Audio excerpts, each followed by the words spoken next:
What's good, everybody? We are here rocking on X, YouTube, and Twitch.com/spawn on me.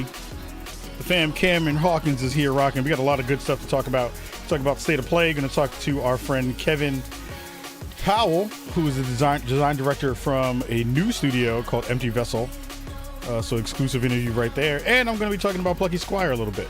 So lots of goodness in this episode of Spawn on Me. So hang out, go subscribe to the show on Apple Podcasts, Spotify, all those wonderful places. Are you going to discuss any Aura history untold by chance? Not yet. I think I'm still under embargo. I might not be, but I might be. So I'll find out and let you know. But good question. I'll let you know.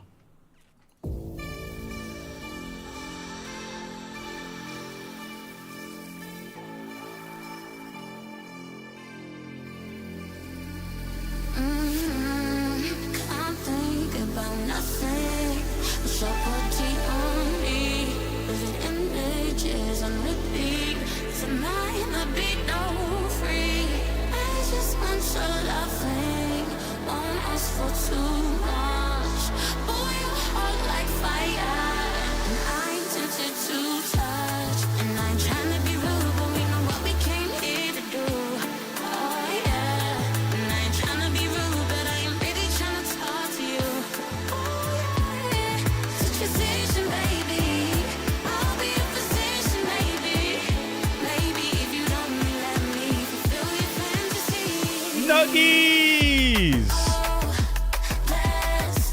Shout out to Nuggies in the chat, Arctic in the chat, Big Bad Beluga in the chat. Woo! Yo, already got 120 people viewing it on X already. Love it. Tell all the cries to shut up. Also, this song is dope. This song is fire. I'll have to put the little thing on there sometime. What up, Panda?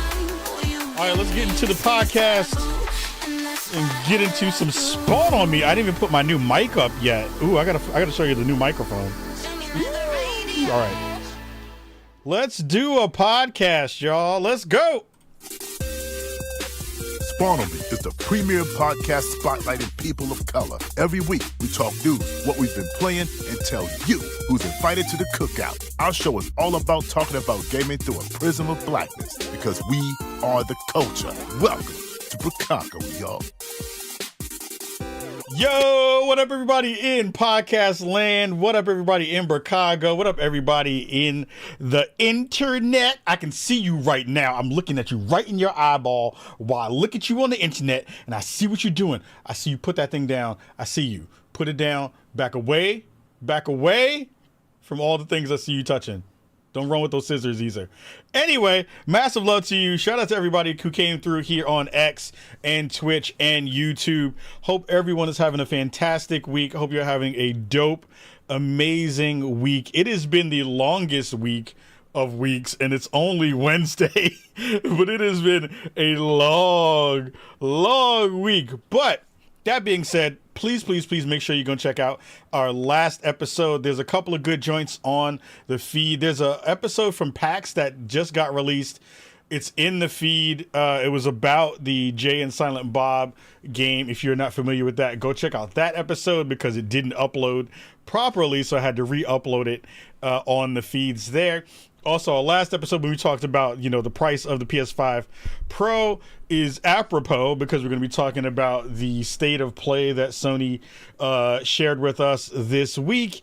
And also, we have a fantastic exclusive interview from the folks over at Empty Vessel, a new studio that is coming out with a really, really cool game. We have their design director, Kevin Powell, on the show. I'm going to be talking a little bit about the Plucky Squire, and we're going to be talking with the fam, Cameron Hawkins, to talk about the state of play and everything that we saw during the show there. So please leave us a 5-star review. If you want to give us the most love, give us a 5-star review on Apple Podcasts, Spotify, anywhere you go and listen to the show. Please remember to subscribe to the show. Make sure you hit us up on YouTube, on TikTok, all of those places. Our Wale interview is now up on YouTube. It's a couple of weeks late, only because I had to fix some audio in there. So that is now on YouTube. So please go check that out. Spread the love on that and share that with the dope folks that you have in your life. Now we're going to get the man, the myth, the legend, the one and only Cam Hawkins. What up, fam? How you doing, Cam? How's things? I'm hanging in there. I'm still on the job hunt, still trying to figure something out, but just keeping my head held high, and I'm glad to be here. No doubt. I'm happy that you are here.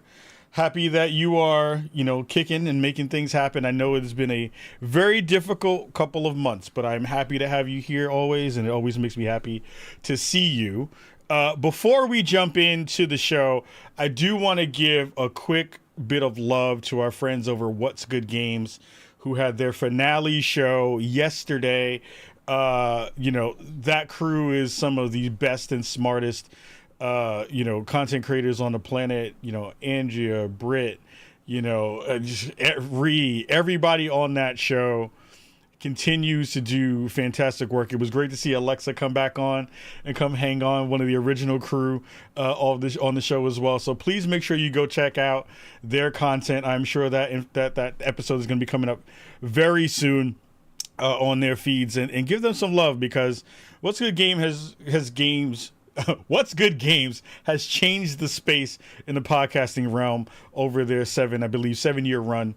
And man, you got to give kudos to folks who are doing really great work, and sad to see them go, but happy to know that they have made their flag plant in this industry in the best ways possible. We're not going to hold up everything in this episode. We're going to go right into the conversation around the state of play. But first, we're going to hit the 411.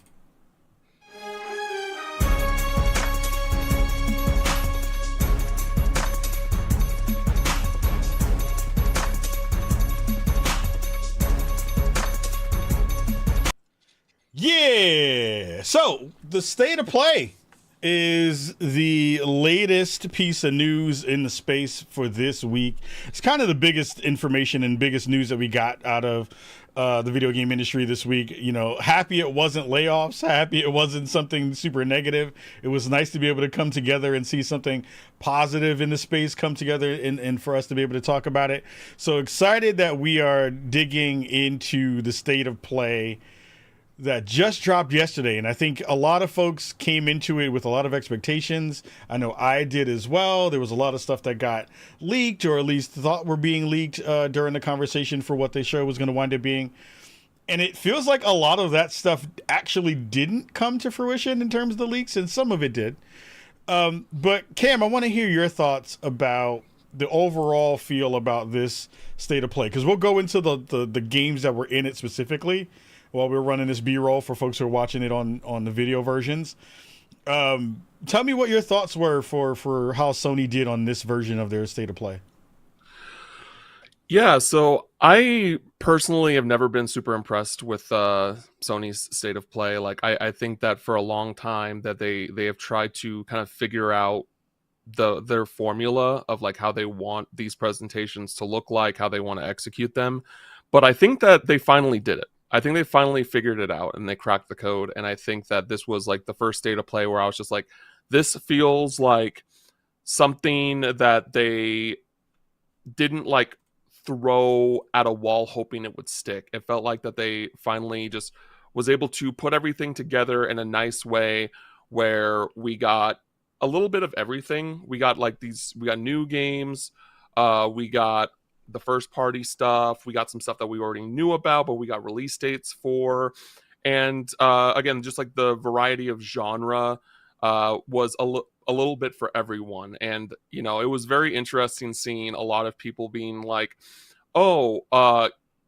of Yotai or Yote was saved this state of direct. I was just are we watching a different presentation? And even for the games that I wasn't super into or I didn't really care about, I was okay, this is still different. This is still this is still something, right? It's not just kind of this waste of time where it's you could have just did this outside of this presentation. You could have done it in an email, whatever you want to say. But like, I really liked the way that everything was presented in the state of play. And I hope that this is like the way that they go about doing them moving forward. Yeah, it was well done in terms of pacing, in terms of, you know, not holding you hostage for a long bit. It's always great to see Sean Benson, you know, being the kind of de facto host for this. Sean is good people, and always great to see her doing this work. And it felt like there was a little bit of something for everyone in this show, where you had a little bit of new stuff like the Midnight Walk that we just got a chance to see, and this kind of really dope, you know, stop animation, claymation kind of style stuff. Folks who were worried about, you know, PlayStation VR 2 not getting any more love and being kind of thrown away, they got some games as well to be able to check out. And I think if you were in the big, you know, nostalgia space, you got Legacy of Kain getting a remaster as well. So there's a little bit of stuff for everything. And I want to just kind of run down the list of things that I saw. And then, you know, Cam, you keep me honest on things that I might have missed. Or if you hear a thing, jump in and just go into it about what you want to talk about. So we saw Stellar Blade and Helldivers is coming to Astrobot in terms of DLC. That was also something got leaked a little bit early, so we knew that was coming. The Midnight Walk, which we just talked about, again, claymation, kind of stop animation game. Hell Is Us looked really, really cool. Yes, I agree. That game, for me, was the standout game of the show. And we're getting a quick peek at that right now.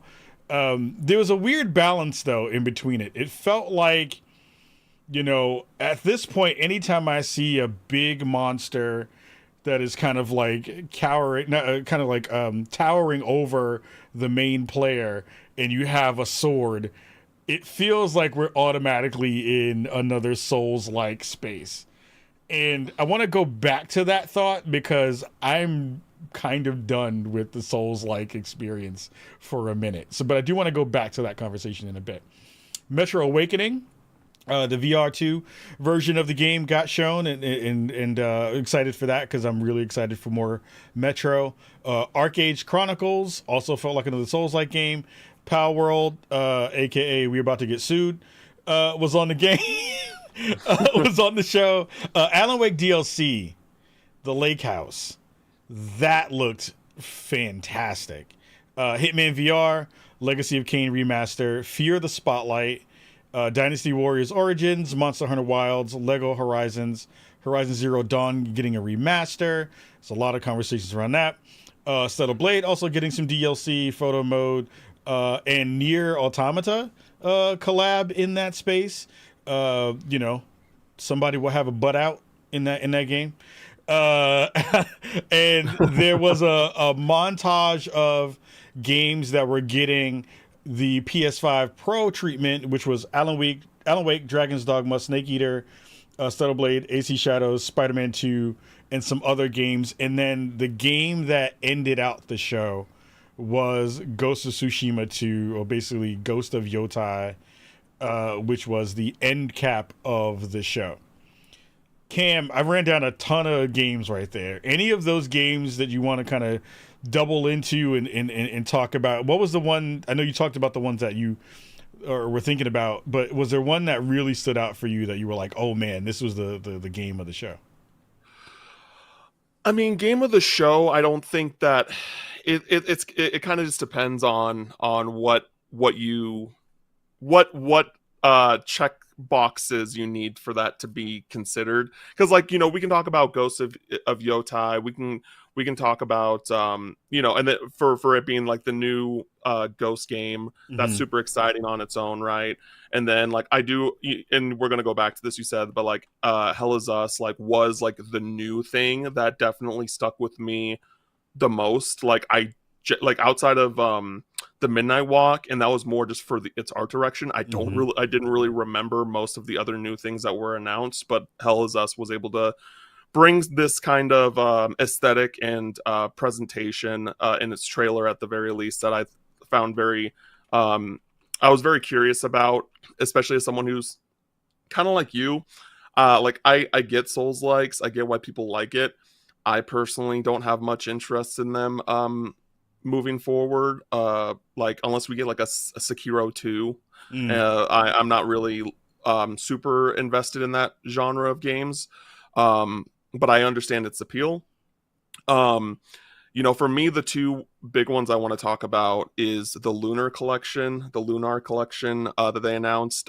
Those are two very beloved original PlayStation JRPGs that have basically been stuck more or less on the Vita for a long time. That's where I have those games now. So those getting a port is very, very exciting for the JRPG fandom. And then I want to just speak highly about Lego Horizon Adventures again, because that's an IP I don't particularly care much about. Like I thought Zero Dawn was fine, and I haven't even played Forbidden West yet. But I really, really loved the presentation, the writing, the humor of Lego Horizon. I really hope that, because I know that there are a lot of people that feel like me that aren't super crazy about the Horizon IP. I would really like for them to give that game a chance, because it really nails the kind of humor that like if you like the Lego movie, that humor is like, you know, spades in that game. And so I'm very excited to check that game out. I'm glad that we have a release date. And yeah, I'm very excited to check out that game. Yeah, it's an interesting show, because I think like I think the overarching narrative, or at least what you see online often, is that this is the worst generation we've had in a long time. Xbox isn't able to put out games. Sony is not able to put out games either that aren't, The Last of Us or, a really big title. Everything else is kind of milquetoast in those ways. And, I think going into this state of play, I think a lot of the energy was really around, you just put out, or at least described what you're going to put out with this beefy console that's going to cost $700. Why? And where are the games that are going to supposedly get me excited for what this is going to wind up being? And a lot of the stuff that they showed during the entire, broadcast, there wasn't a lot there for me, and I feel bad saying that. And it's not because I'm trying to hate, but it was like my expectations are just higher now. And in a space where everything feels like we're continuously going backward in terms of, the idea of what is supposed to be those games that bridge the gap between those really mega releases. It feels like most of those things now at this point are really just remasters. Like, out of the games that were there that they got a chance to show, the Horizon remaster, I don't really care about. I'm not going to go back and play that game, even if it looks prettier on, a new console. Or I'll play the version if I can get a PS5 Pro, right? And play that version to see if it plays well. But like Stellar Blade and Helldivers and Astrobot, I'm never going back to Astrobot. There's no reason for me to. I already finished it. Or at least I'm at the end of it. Metro Awakening is a VR game, and VR games get some love in my house, but not a ton. Alan Wake was the thing for me that I was like, I need to know more about that, because that looked really fantastic, and I know that team always kills it. So I'm like really hyped for them going back into that space. But besides that and Lego Horizons, which I agree, when we played it at Summer Games Fest, we had a blast playing it. Nothing else really jumped out. I don't care about Dynasty Warriors. I've never cared about that series. That series is not that great. Legacy of Kain, people were freaking out about that. And I'm like, that game is older than half the kids who are in school right now, in elementary school. That game is old. I don't want that. Like, who wants that? I mean, look, if y'all want that, that's dope. I want that. Really? I want Why? that. Yeah, Tell me why. because it gives an opportunity for people that didn't get to play those games that are still like beloved to this day to be able to play them, for them to be accessible. I ain't worried about you. I'm talking about you. Why do you care? Why do me the same thing? Like Lunar is a series that like I've heard great things about, but I haven't been able to take the time to play them. I bought them on the Vita with the intention to play them, but now that they're on main consoles, I'm like, cool. I'm very excited that these games are now accessible for me and many others, especially when it's like, and I think it's like just speaks even more so when you're talking about what you can consider, at least in the West, a niche genre. JRPGs are niche. So like when we do get these opportunities for these older games that people may have missed out on, to have the ability to play them again on modern platforms, that is a huge win for people like that. But like I understand that that's not like what you look for in games. You're looking for like the next big thing. And like I totally respect that.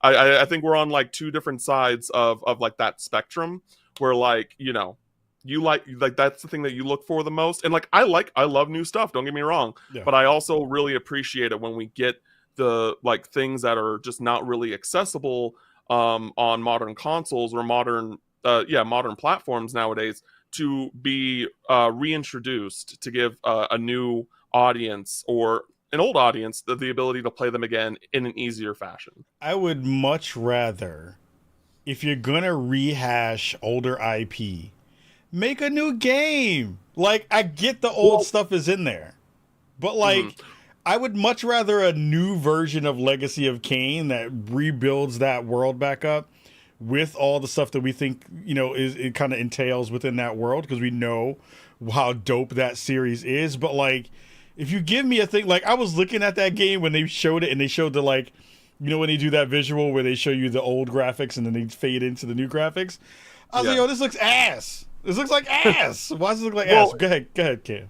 Well, here's the thing. Like, I get the logic behind what you're saying, but it makes more sense from a business perspective to be like, let's remaster these old titles to bring them onto modern consoles, and if they sell well, if they see the interest, then it justifies them to be like, okay, now we're going to put more resources, more time, more energy into a new title. I feel like if I'm in the marketing layer of wherever that is, and if you haven't had a Legacy of Kain game come out in the past, because when was the last actual Legacy of Kain game to come out? Probably on the PS2. It was like that's 1, 2, 3, 4 generations ago. Exactly, it's a long time. It's a long time, and then to re-engage interest, you're gonna give me this? That's wild to me. I get it, because you have to reintroduce the character back to the world. I get that part.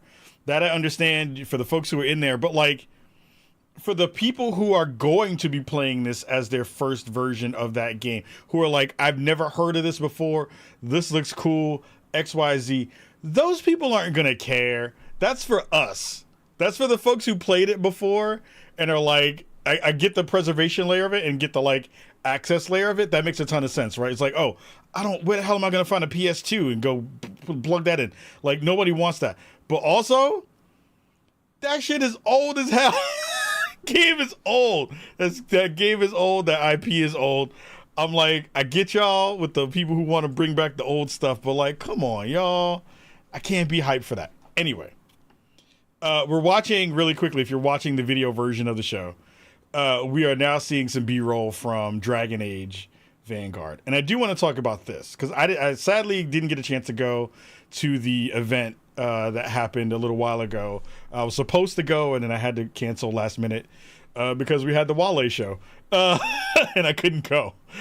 But I do want to hear your thoughts about where you are in terms of the Dragon Age thing, because that, like, I know we've seen some impressions of it before, but like, I think what they showed in State of Play sold me above my excitement that was there before. What are your thoughts about Dragon Age Vanguard? Like, I love Mass Effect. Mass Effect is my like third favorite franchise of all time. Like, I love BioWare, but with Dragon Age, I'm like, oh, like there are spiders. Like, I've been able to play those games, like things like that. But with Veilguard, I like really want to hop in. I really do. But I have a bunch of friends that are like Dragon Age like experts. Yeah. And they're like, yo, I don't think this is the game that you should just hop in first time. There's like a lot of stuff that you're just like not gonna really understand or know about going into it. And so like, and this does kind of feel like a somewhat refresh of the series, if through my eyes, because like each game has had a new character, but like this one, it feels a little shepherdy. It feels like, okay, we got this new character, this new named character. You get to build them out as you want, and like, I just kind of get that vibe that this is kind of like a soft refresh of the franchise. And so I'm curious if like, so I really want to go back to play the original, like play them on PC, find a mod where I can like get rid of the spiders and just play through them like that. Because Veilguard has it. Veilguard has an arachnophobia mode, so I'm good on that end. Yeah. But I'm just like, it's one of those things, especially after playing other franchises like, you know, Kingdom Hearts, Trails, like these franchises where like you get the most out of them if you start from the beginning. That like I want to experience it that way. Like I'm really excited. I really loved what I saw. I was really impressed. That was one of the games where I was just like, if I was already into Dragon Age, that probably would have been the hypest thing for the show for me. But that did show me like, oh man, this is a series that I really want to get into now. I really want to take the time to play those games, because you can get them super dirt cheap on Steam now. Like you can get those games for like all three of those games probably for like $10 total. Like it's really cheap. And so I really want to play Veilguard, but I know myself enough where I'm like, I'm not going to play that at launch. I'm going to go back. I'm going to play through the series. Because it's only 3 games, right? It's not like a huge commitment compared to like other franchises to get into Veilguard, and because, you know, there'll probably be some sort of DLC down the line.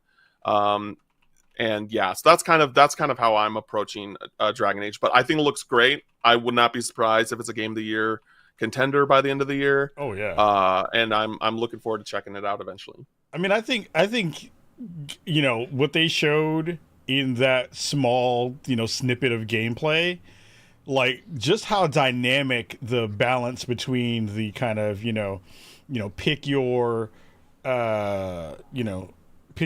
spell and try to, you know, active battle versus, you know, kind of tactical battle stuff. That looked real good. Like seeing how the characters synergize together and pull their stuff together to do certain kinds of damage, all that kind of stuff. That looked really, really good. I am very excited for Veilguard in that way, because that thing looks like it's going to be nuts. I was actually, you know, I was going to bring this up because they talked about some of the Blumhouse games being in here. And really quickly, I just want to say, like, as a person who loves horror games, I'm happy to see Blumhouse getting into the space and doing this. It also, in an interesting way, like art direction is also Fear the Spotlight, a little bit older in terms of the way they're kind of going in terms of art direction. But I'm really excited for what they're going to bring here. Yeah, that looked interesting. It looked super, super cool. Monster Hunter Wilds again looked really great. I think that game looked fantastic. Got a release date. February 28th. Everything is, well, first of all, y'all got to move Monster Hunter Wilds, because that's the day that spawnings is supposed to happen. So like, no. So like, y'all got to move. First of all, you can't do that to me. You can't do that to me. Second of all, that is an intrusion on Black History Month. Third of all, move it move it one day.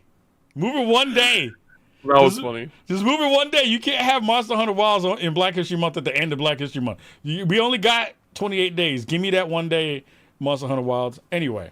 Yeah, February's stacked now, because we got Assassin's Creed just moved. Assassin's Creed Shadows just got delayed to February. Yep. Avowed comes out in February. Jesus. Monster Hunter comes out in February, and then something else comes out in February too that I can't think of off the top of my head right now. Yeah, there was somebody put up a list of stuff that like just moved into February, and February is going to be stupid next year. Kingdom Come Deliverance 2, that's the other one that comes out in February. Oh right. Yeah. Oh, that's going to be madness.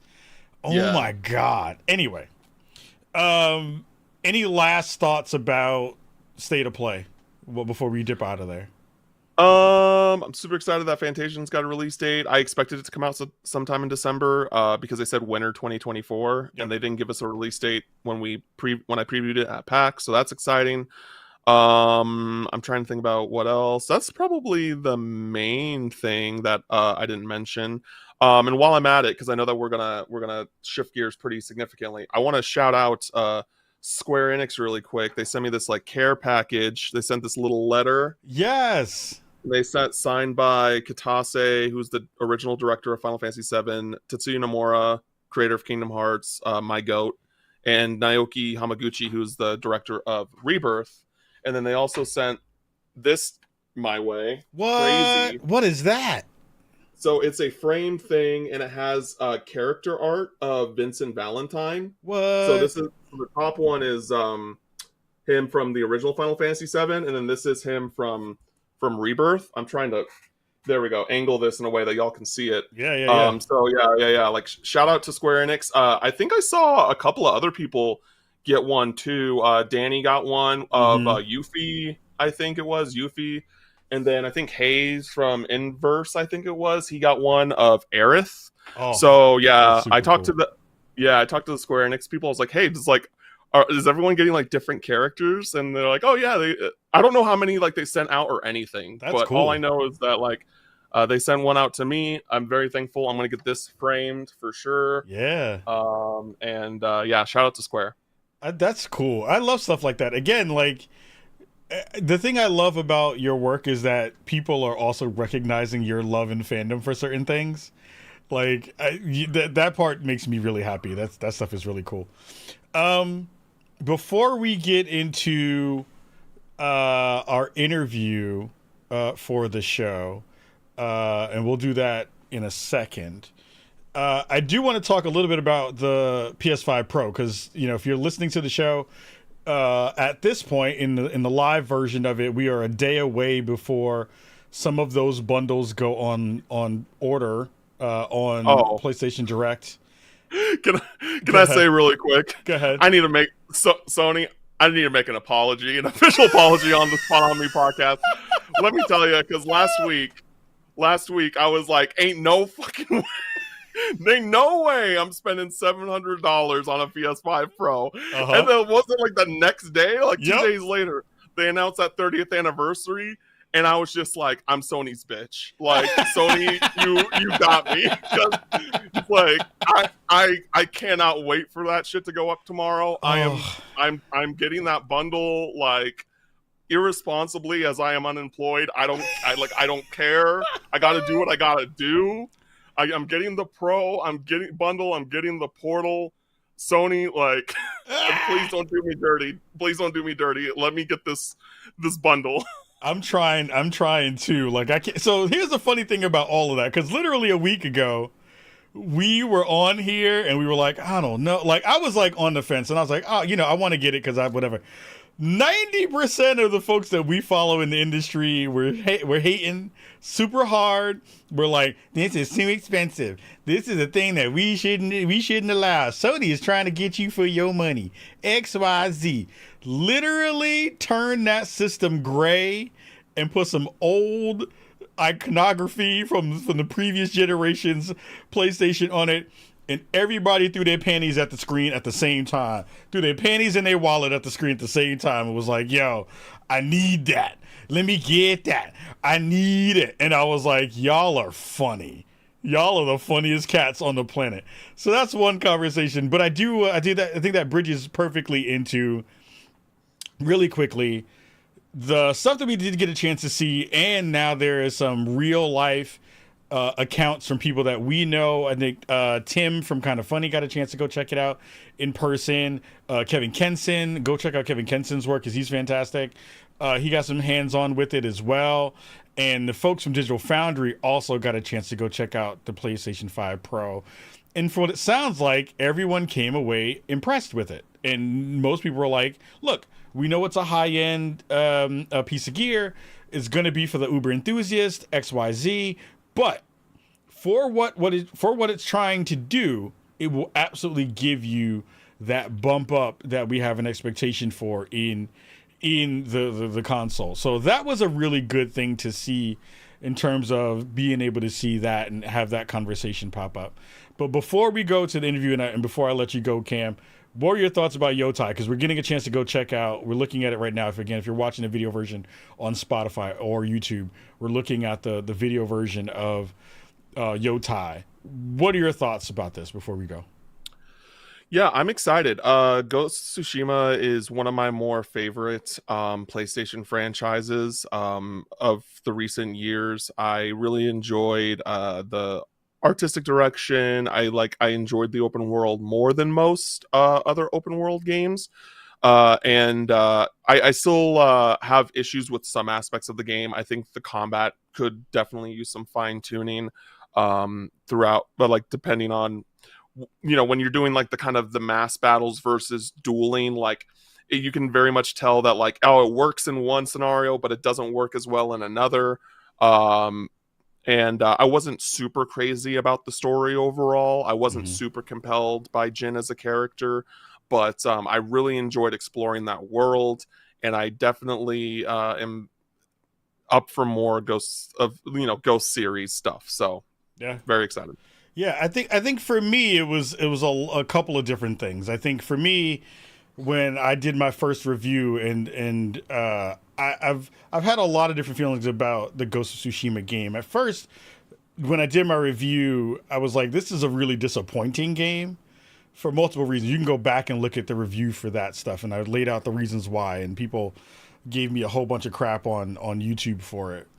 But the multiplayer DLC that they pulled into that game pulled me back into that world. And I thought it was really well done. Like, visually, that game is gorgeous. I think Sucker Punch continues to do really fantastic work. But I think now that we've had more time with games of this type in this kind of samurai genre, I now go back to thinking about how I felt during parts of that game and the vistas that you get a chance to see. And I would have to say, I would evaluate my thoughts about that now, having gone back and played other stuff that's trying to do what they have and has not done it as well. Because like, what was the other PlayStation game, the Ronin game that got no love? Oh, Rise of Ronin. Rise of Ronin got no love in that game, in that space. So it's interesting to think about where that game is going and where it's been. But I'm very excited for Yotai. Shout out to Erika Ishii, who's the main protagonist in this game.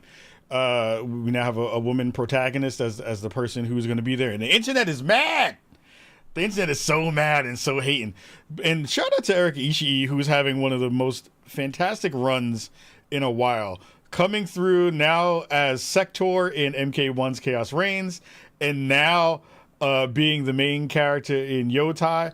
Shout out to Erika Ishii for really bringing the heat and being like the A-list star of the VO world right now, like getting all that stuff in there. Go ahead, Cam.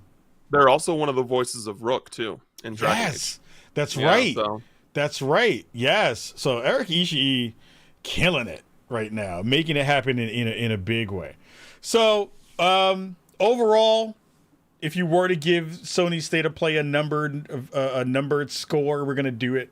Just because I felt like it, on a 1 to 10 score, what would you give it?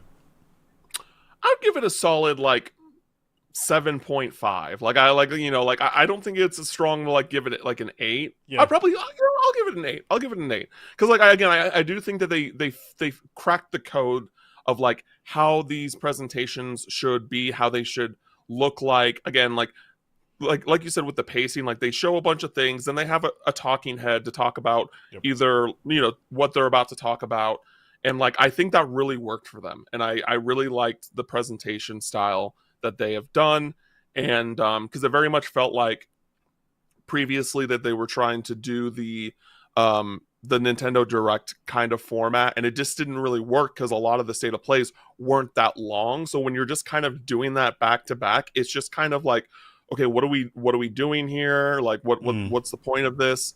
But they really figured out how to make those things feel to make everything feel a little bit longer and in a way that makes sense and feels necessary.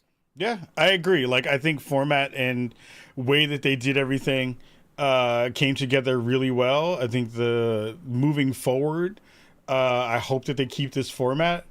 And I think that they have done such a really good job of giving everyone in the ecosystem a little bit of love. I'm waiting for them to do the deeper dive on the PlayStation 5, and I'm hoping that they do that soon, because, you know, we probably have about a month and some change post the pre-order stuff where you're going to be able to go check out what that's really going to be, and when folks get it into their hands. Hopefully they will seed people some consoles. I hope they hook us up with some consoles.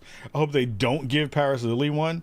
He doesn't deserve one. I see him in the chat right now, and during the broadcast. I hope he gets a box of rocks that says PlayStation 5 on the front of it. But I'm very excited for what they're going to bring to the table and what that means. So massive love to them for that. So we're going to bid Cam adieu. We're going to give him some love. Please go hire that man if you are in the space looking for somebody who's amazing on the PR side, who's amazing on the content creation side, who is just a lovely human being. Please hook up the fam, Cam Hawkins, in that respect. Before we hit our bigger break and I go in to talk a little bit about my time with the Plucky Squire, I did want to give you all an interview that we did, an exclusive interview with the design director from Empty Vessel, talking about their new game Defect that I thought is really, really cool. So we're going to run into that interview, and then on the backside, we're going to take a quick break and then jump into what we've been playing and my quick review of the Plucky Squire. So check out this interview right about now.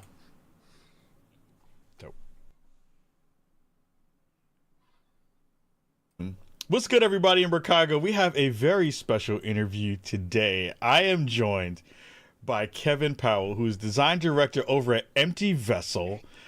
Kevin, so excited to meet you, man. Excited to have you on the show. How are you doing? Hey, happy to be here. I really appreciate you inviting me on. And yeah, I'm just super excited to talk about, kind of a little bit about what we're doing over at Empty Vessel. Man, I've been really excited. So, like, one of the things that comes through on my end is, like, the beauty of the industry is that it is very small. Like, everyone knows everyone. Yeah. Everyone is talking about, new projects and folks who are kind of coming together to do really interesting and fun work. And a good friend of mine was like, yo, did you know there's another studio, or at least folks who are in Oregon building a new studio or working on a new game and all that stuff? And I was like, What are you talking about? Because, like, most folks who think about game development in Oregon think about Portland Indie Game Squad and Sony Bend, but there aren't a lot of studios out here. So hearing the Empty Vessel was, had a component here in Oregon, automatically perked up my ears. It was like, oh my God, that's cool. And then getting a chance to see the teaser trailer that you all put out some while ago, and then in a minute or two, we're going to showcase the trailer, the kind of teaser trailer for the game. But how did Empty Vessel kind of come to fruition? What was the impetus for getting all these amazing and, like, really, dope folks with, like, long pedigrees into this space? I'd love to hear your thoughts on it. Yeah. So Empty Vessel kind of came into the world last year. And so through that, like, I was talking with Emmanuel. So Emmanuel Palalik, he's our CEO, and he's been at a couple of different studios, but namely id Software. He worked on Doom 2016, Doom Eternal, super talented character artist. But yeah, we ended up sort of meeting up in Austin. I know you had mentioned that, there's people in Oregon, but we're like kind of worldwide. We have people in Austin, we have people in Portland, we have people in Europe and Australia, in Japan. So yeah, we're kind of all over the place. But this initially sort of started up in Austin. I was talking with Emmanuel. This is pretty early last year, 2023. We were just kind of talking about, how, like, those will get together. We'll talk about, like, hey, if we were ever to start up a studio, what would we do? What would we want to build? And so we just kind of started having these conversations, and there were a couple other people that are currently on the team that we also, we're kind of talking with, Rico and Jake. And so those guys, were similar pedigree, worked at BioWare, Crystal Dynamics, Naughty Dog. And so, yeah, it was just really cool to, just kind of talk about like the what if. And then, yeah, kind of late 2023, Emmanuel, he comes to me and he says like, okay, yeah, I'm actually doing it. I'm starting a studio. I'm starting Empty Vessel. And so, when he asked me, I was like, wait, what? That like you're actually doing this? And so, yeah, he was kind of the mastermind, and he started getting all these other people on board, like Garrett, Enrico, and Jake, and just started building out this insane team.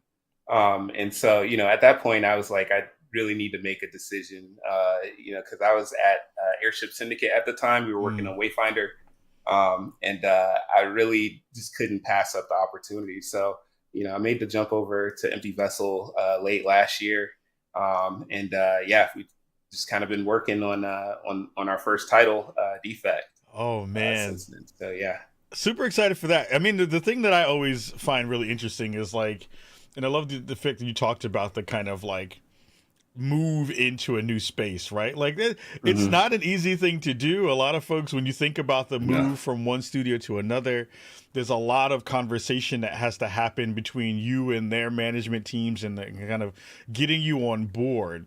What was the thing that you saw that you were like, oh, okay, this is what I potentially get a chance to work on? Or was it, mostly kind of knowing the pedigree of the team to be like, oh, I want to be attached to something that these folks are working on? I think it was a little of both. It was first like knowing some of the team that I was going to get to work with, especially with the games that they've all worked on, right? And then also the setting, when we were talking about like what we wanted to do, and then jump to when he's asking me to join, and it's like, oh wait, we're doing that. We're actually going to do our own like IP. And at the time we had really just been talking about all our inspirations and everything, and huge fans of like the 80s, 90s like action films and all that. And so you can kind of see those like come through in the art and the presentation and everything. And so yeah, it's just really cool like getting a chance to work on something like this. So yeah. So I want to before I show the trailer, because I think a lot of folks are who may not necessarily be aware of Empty Vessel and the work that you're trying to do and the project that you're working on. What when you think about your introduction to the video game industry and kind of your starting and your journey into it, talk a little bit about what your journey has been throughout the years of being in the industry. Yeah, it's been a while. I actually was just checking the other day, and it's like I've been doing this for about 15 years now. Wow. So it's like it's pretty wild. But yeah, I got my start. I actually went to college at Savannah College of Art and Design. At the time, they had like a game development program. So I joined and just kind of went through everything. Ended up graduating around 2009.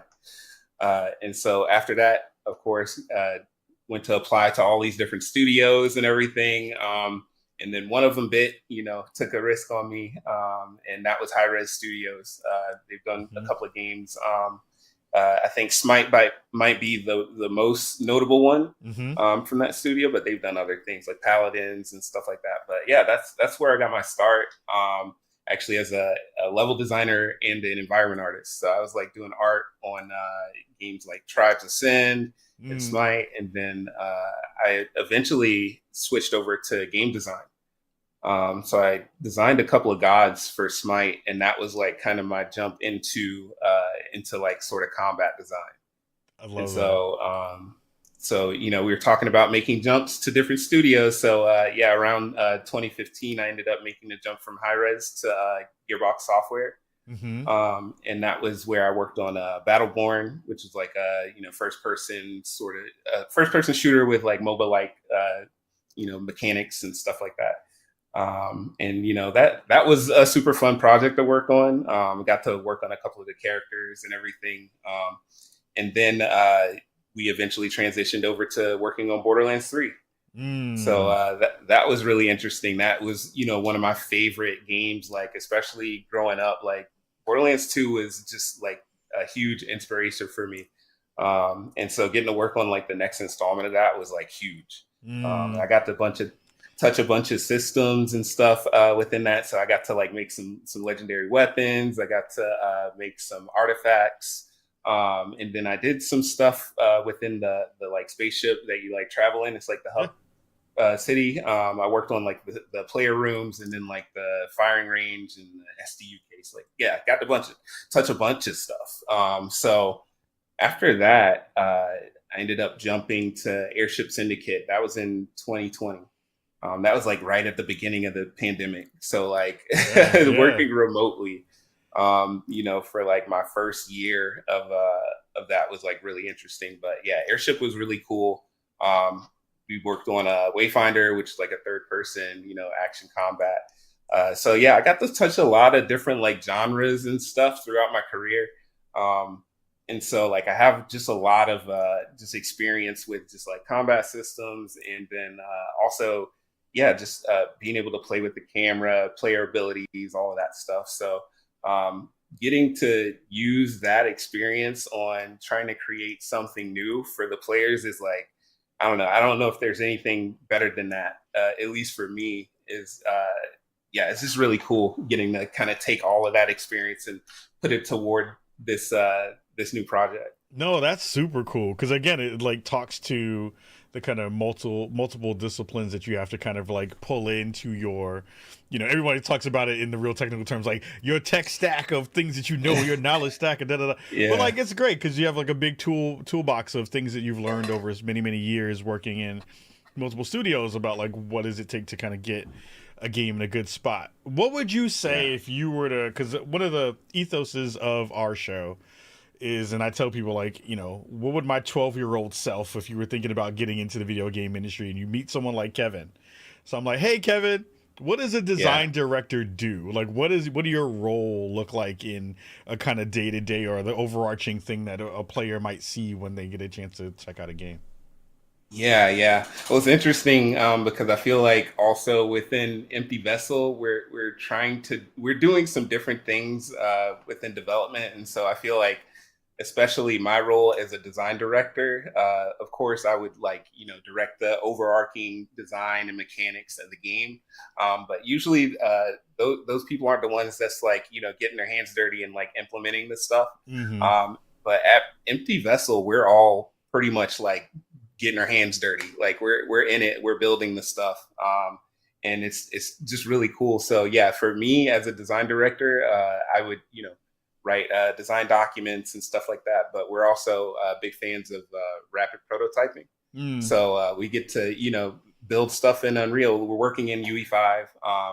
And so, yeah, we get to just kind of try stuff out and see if it's fun or not. That's rad. All right, you know what? Let's see some of the goodness that you got out there in the world that you're making out there. Let's take a quick look at the Defect reveal trailer. They called the city man's last resort because everything on the outside would kill us. We're like crabs in a barrel, fighting to get to the top, pulled down by everyone else. By justice that only knows how to place its boot on your neck. By outlaws that couldn't care less if you lived or died. You want to know the way to survive? You fight. Fight like a starving dog. I'm Neil.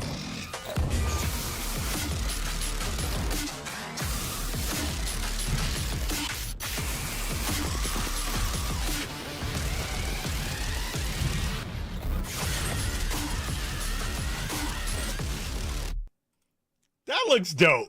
That looks super dope. Like, I'm Appreciate like, it. oh, snap. I want that right now. So give the folks at home a little bit of an overview, a synopsis of what Defect is, the world it inhabits. And I'm getting a ton of cyberpunk vibes in this, vibes and feels. Talk to me about what Defect is.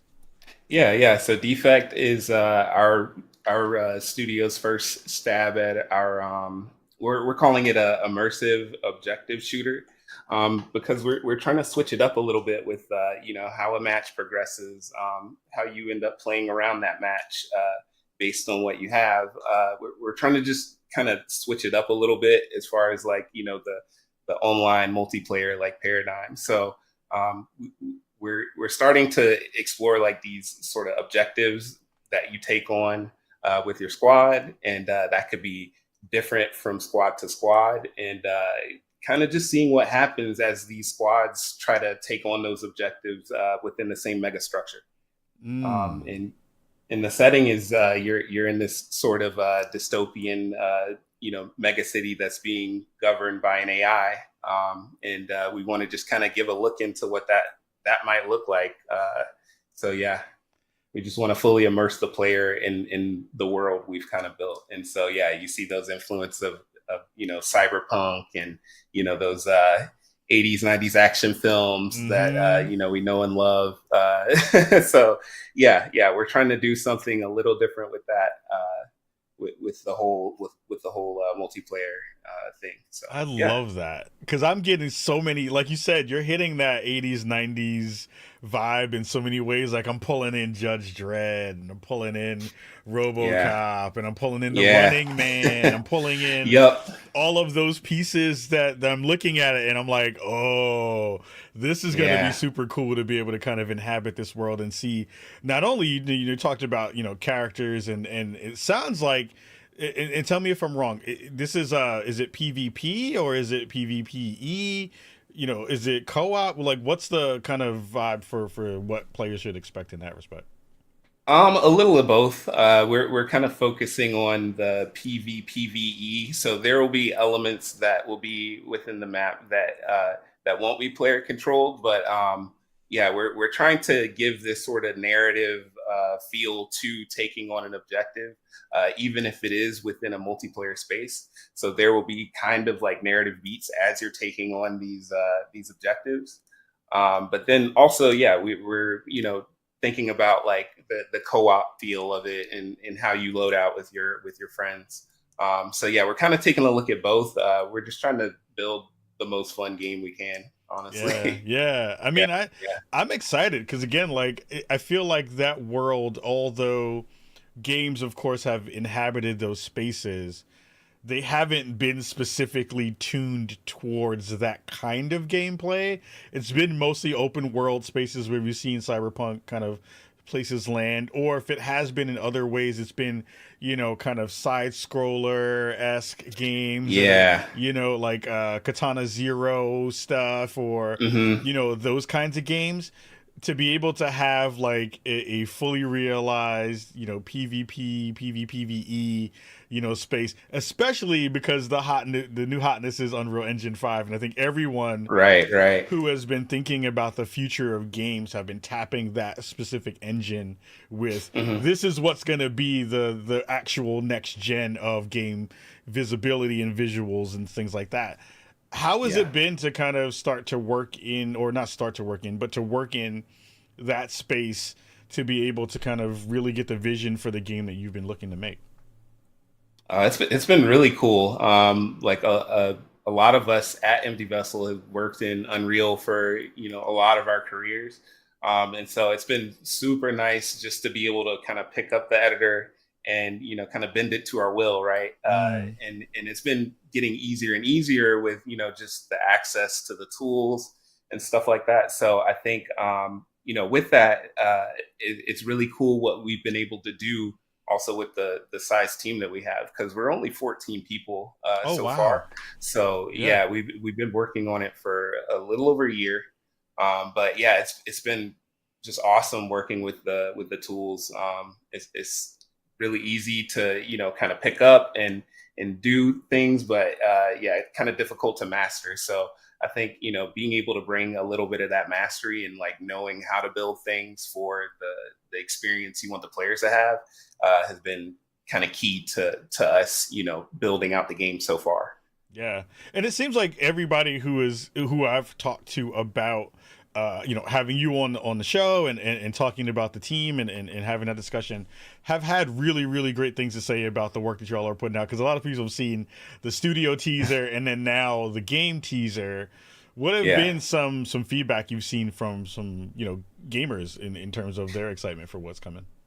Man, it's been really cool because it's like, we haven't really like we never said what our references were for anything like that, but it's cool to just like put out that trailer and see so many gamers like just get it, Yeah. and just understand like what we've been going for that. So that was just like really reassuring. And then on top of that, yeah, I know, like, we've been talking about PvP VE and everything, but the like biggest desire is like we didn't even have like negative comments. It was just like, oh, we want more like a solo experience, or like a co-op experience with just our friends. So it's like, we've definitely been taking note of that and everything too. So it's just been really cool to see the feedback once we kind of got it out there.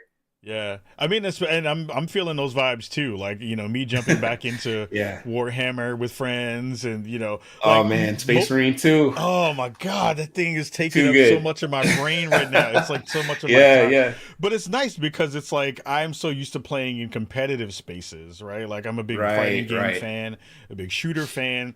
So like having those competitive in the MOBA space, having all those competitive juices kind of flowing all the time is good, but it does definitely raise that level of cortisol in a way that's not helpful. Right, You're just right. like, yo, I need to win.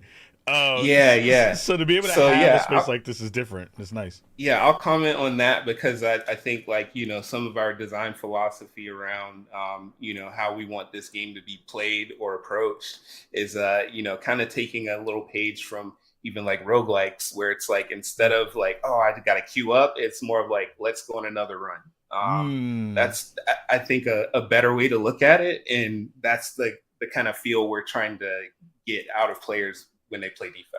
Ooh, I like that, because that changes the way I think about that too. Of like, all right, what's going to be the end result of a run? I don't know yet if it's like, for score or for time, or if you're getting upgrades or loot or any of that kind of stuff. But the ability to be able to have that moment where you're like, that was really fun and chaotic, let's do that again. That's awesome. Yeah. I love that energy all the time. Yeah. Cool. That's dope. I want to keep you here for longer, but I also want to hold some stuff, because I want, when the game is closer to having more of it shown, I'd love to have you and the team back on to talk about what we're seeing during those parts of the conversation, because I think that to me is going to be brilliant to be able to showcase. I'm like, yeah, I'd love hyped for what this is going to wind up being. I'm very excited to see you working on this project, and to see so many of the folks who I know who are working at Empty Vessel, and seeing the kind of culmination of all that fantastic work and that pedigree kind of come together on a project like this. Please, the door is open. You have an empty chair with us whenever you want to come back and come rock with me on the show. Kevin, thank you so much for spending some time with me today, man. It's been real dope to have you in, and please, more info when you got it and you can share it. Our audience, I'm sure, is going to be really excited for it and want to hear more of it. And just thank you for taking some time out today to come hang out with me. Yeah, thanks for having me. Dope. Everybody, if you have not checked out Defects, like, you got to go. Like, I know there's some links on their webpage. You go check out. We'll have that in the show notes as well. You can go join and see more of where the community is laying out. Definitely go check out and wishlist the game on Steam. It already has a page there as well, so you'll be able to check that out. We'll have that in the show notes as well. And you got to give Kev massive love for doing all this dope work. I'm excited to see more of his work out in the world, and give him some Appreciate love it, man. in those spaces too. So we're going to take a quick break. We're going to get into some ads, and then right after that, we'll have more Spawn on Me here for you. All right. See you in a minute. Yo, that was dope. I mean, fantastic stuff with Kevin Powell over at Empty Vessel, coming through and hanging out with us in a recorded interview that we did a little bit earlier in the week. So massive thanks to him and the team at Empty Vessel for allowing him to come on the show and come hang out with us. We're going to take a quick break and do a couple of quick ads, probably less than a minute, and then I'll bring it back and talk a little bit about what we've been playing and my fast review of the Plucky Squire. So take a couple of quick minutes, go get some water if you're watching the show. Again, massive love to everybody who's watching the show right now, and almost 500 plus people who are watching us on X, and everybody else who's watching us on Twitch and on YouTube right now. Again, make sure you're watching the live shows when we put those bad boys up. So really quick, we'll get into some breaks, get into some ads, and we'll be right back after this. Hey there, my name is Naomi, and you might know me from internet things like hosting for IGN. I'd like to introduce you to my new show, This Week in Gaming. It's 20 minutes, short and sweet, and every week I go through all the important gaming news that you need to know, and then we have folks on like Khalif Adams, who shows up quite often, talk about all the important news. And you get to listen to it wherever you get your podcast, so it's easy to find. Just look for This Week in Gaming and make sure to give it a follow. And every week, Monday at 9 p.m. Pacific time, you get a brand new episode. I hope you'll join me.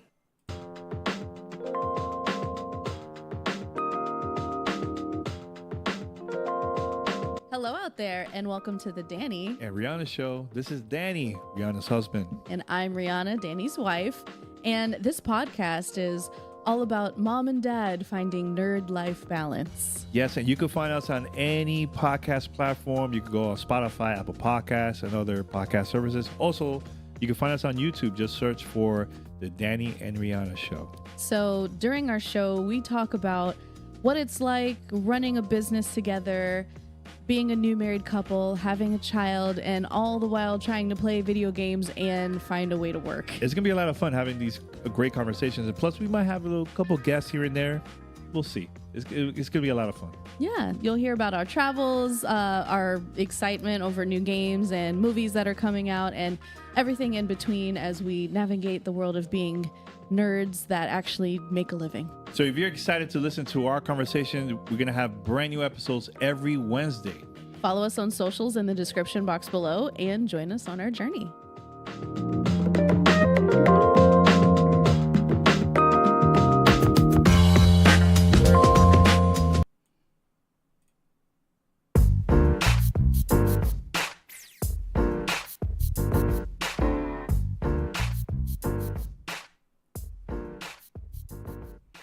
Welcome back to the Spawn on Me podcast with Khalif Adams. I'm your host, Khalif Adams. Hope you're doing well and hope you're having a fantastic rest of your week. Again, if you missed the first half of the show, please make sure you go back and hear the conversation about the state of play that me and Cam had, and then our amazing, awesome exclusive interview with Kevin Powell from Empty Vessel talking about their game Defect. So, I got a chance to finish up the Plucky Squire. I'm basically at the end of the game, so I kind of have a good idea of where everything is going. And everything that has been said about this game, from the previews to the reviews to all of the impressions that everyone had before this game came out, this game is one of my favorite games of the year. I think they have done something really special here with a game that balances not only one of the coolest versions of an art style that I've seen and really pulling together that cartoon style, but also this kind of like reimagining of what it's like to be in multiple worlds or multiple versions of worlds at once. This game is probably about a 15 or so hour game. You know, it's not a super long game, but I think every moment that you're in it, you are finding something interesting to be able to poke at, whether it be a new part of the storybook that you're in, or a new power that you've gotten, or some new enemies that you wind up fighting, or some new mechanics that they wind up putting into the game. This game does a really great job of not only introducing the fourth wall and breaking it, but making the fourth wall a playable character, if you kind of want to think about it that way. Your main character is this, comic book figure named Jot, who is, the swashbuckling hero in these stories that are being written by, the avatar outside the game, while you are embodying all of the actions that wind up happening as that character. You have a couple of other folks that you bring along with you for the ride, who also have like really fun and interesting stories. Like, you don't really get an in-depth listen to or look at who they are as characters, but you get a chance to be introduced to them and find out, what their motivations are and why they're kind of in the story alongside with you. And I have to say, the way that this game plays, super smooth, kind of hack and slashy, and some platformer bits in there. But what really makes this game fun, and the reason why I think you should go play it, is the humor is really smart and well done. The art style and the way that they kind of convey this world is brilliant.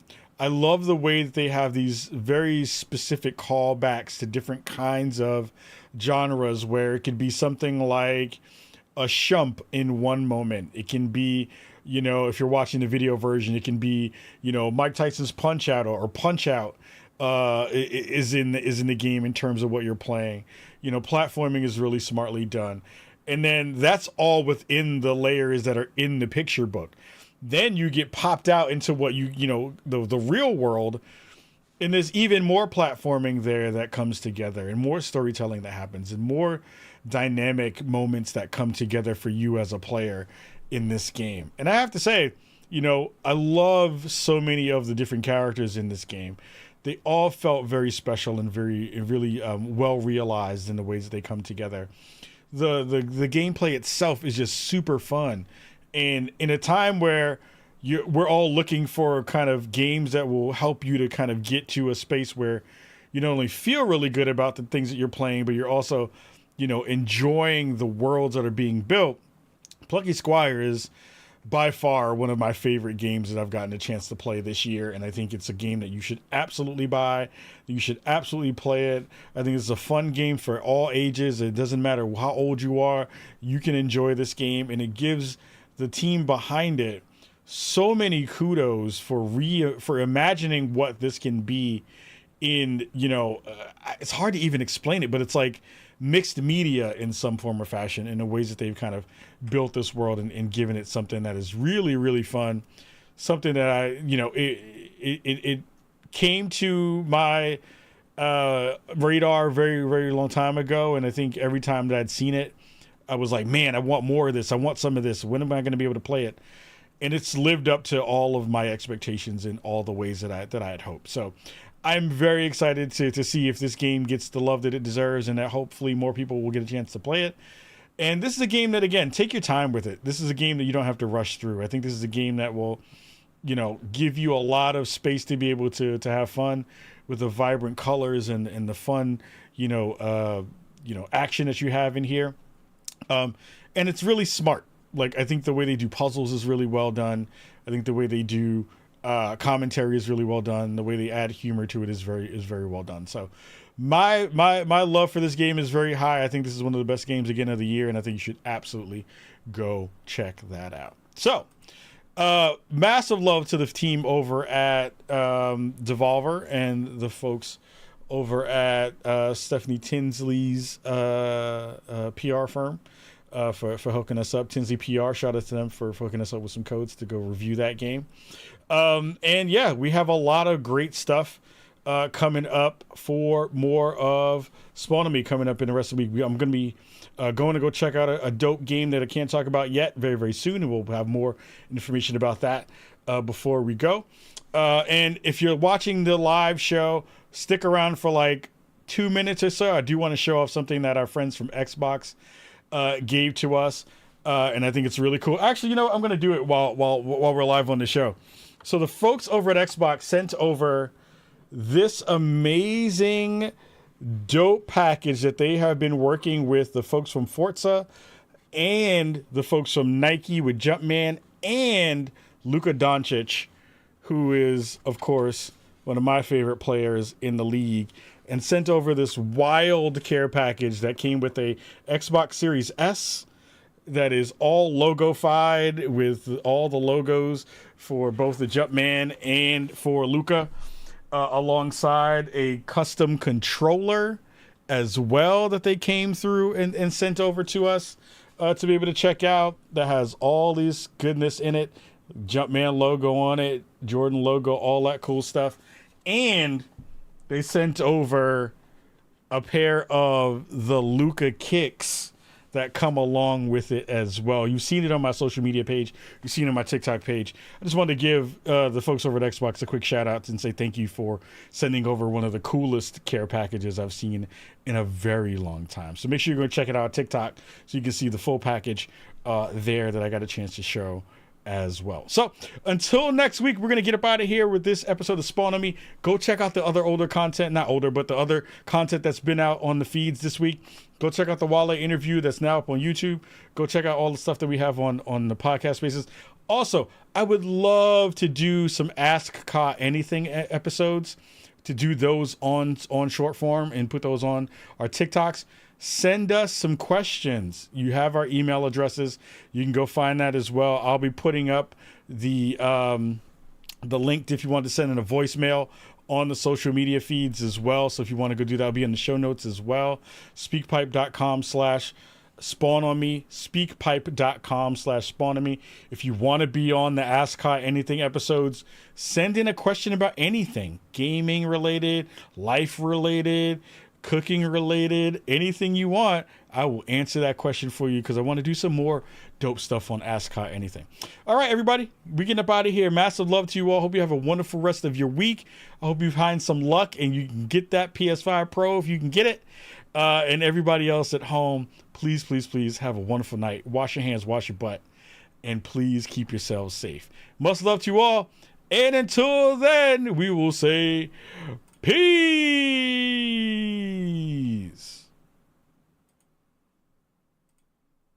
All right, chat.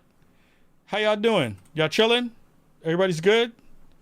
Everybody chilling? I got to get up here to go pick up some friends from the airport in a second. Zhang Pao, why can't you cook? I cook better than you, Zhang Pao. Shout out to Hydraulic Monkey. Shout out to Thirsty Panda. Shout out to Nakmui Son. Shout out to Zhang Pao. Shout out to Spark. Shout out to Arctic. Shout out to Nuggies. Shout out to MW. You and everybody else who came through with Rock tonight. Fantastic show. I hope you all enjoyed it. Please make sure you're checking out the podcast and share it. And all that good stuff. So we'll see you all very soon. Have a wonderful night and be safe, y'all. Later.